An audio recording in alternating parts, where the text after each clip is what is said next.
Hey, what's going on, everybody? Welcome back to the channel, Cantina Corner. Thank you for being here. If you're new, welcome. If you're a returning viewer slash subscriber, I appreciate it. Today, I will be going into Tiny Tina's Wonderland, which is the new game from Gearbox Software, kind of a spin-off of the Borderlands series that they've made. If you're a fan of those, you're going to love this game, in my opinion. Get into a breakdown a little bit as to why. But like I said, today is the official 1 week since that it has released. Tiny Tina's Wonderland, which is on all platforms, PC, Xbox, PlayStation, as well as cross-play for the online. But this game has been out officially for a week. I'm very close to finishing it myself. It is one thing that I want to try to do here soon because I would like to get a full review out if I can. I might just stick with this, who knows. But right now, as I'm sitting in the game, I'm at chapter 7 out of 10 chapters, and I'm having a lot of fun.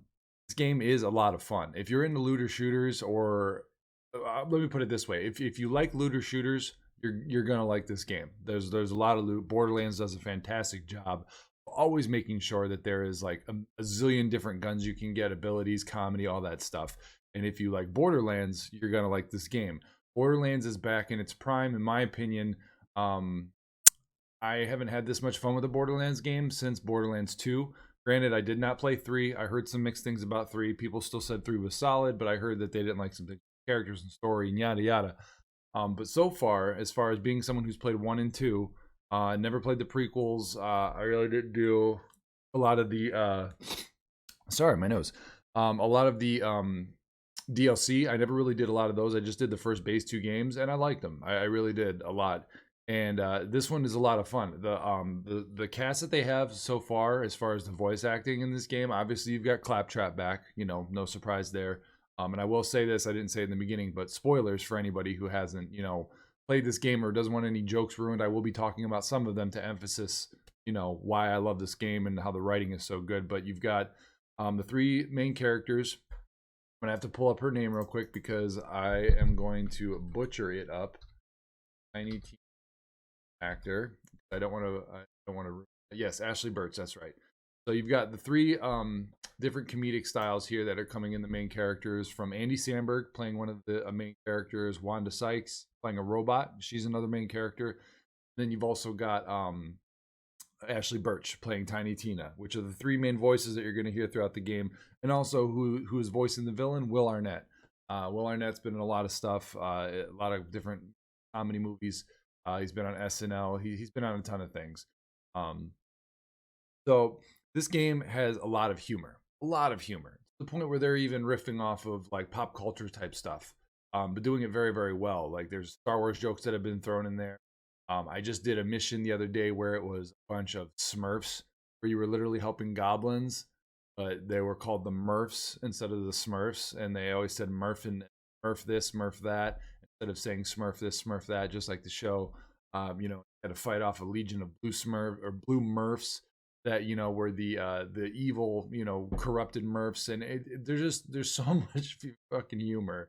It's great. It's great. It's a fantastic blend of humor, action, fantasy. I mean, the whole premise of the story is you're sitting there, playing a D&D game, or as they call bunkers and badasses, B&B instead of D&D, which is great in itself, because if you're a D&D fan, there's a lot of humor in this game for you to get along with. Easter eggs, funny things to do, finding secret areas to get the 20-sided die and everything like that, so that you can unlock and roll for better luck and loot. And I mean, there's just so much. There's so much. The action's great. The blend that they have between the weapons and the abilities, which instead of grenades now you've got magic abilities, whether it's snapping your fingers, having an ice spike come through the ground, or you're sitting there shooting out magic missiles, or you're reloading a gun. Where I had one gun that was pretty interesting, that I like how they threw that in there. One gun where when you reloaded it, threw it out in front of you, and it would sprout wings and fly around, start shooting enemies while you already had another reloaded weapon in your hand, and you shoot too. So I mean, there's a lot of funny, cool abilities. And so far from what I played, like I said, I have not finished it. There's a bunch of side quests that I have to do. I'm trying to do each of those individually, make sure I flesh this game out 100%. The side quests are great, the humor's great, and the storyline is pretty basic. I'm not gonna lie. It's pretty much each individual quest that kind of makes it fun. I don't think in my opinion, that the story is like strong. It's just, it is what it is. The comedy makes up for that, because that's what you're there for. You're there for the gunplay and the comedy and the Borderlands look. Um, and it's just a fantastic game so far. In my opinion, right now, if I was to rate it a 1 out of 10, I'm gonna give it. I'd probably give it 7. Definitely, there is one thing that looter shooters always take away in a score for me, unless they find a way to do it and make it fun. Even though this one is fun so far, is the repetitiveness. I will say that looter shooters have a tendency to become redundant, where it's just the same thing over and over again. Go to this area, clear out this room, find the best loot, rinse, repeat, so that you can try to get better drops. And then boss battles are kind of the same thing. It's just, if you figure out the mechanism of how to beat them, and then you just follow that pattern and you beat. There's a lot of repetitiveness, but it's not horrible because it's done with polish.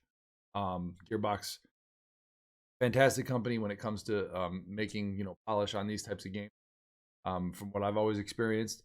So yeah, I'll put it like that. I think it's a great game. I definitely would highly recommend you check it out. If you're a Borderlands fan, definitely check it out.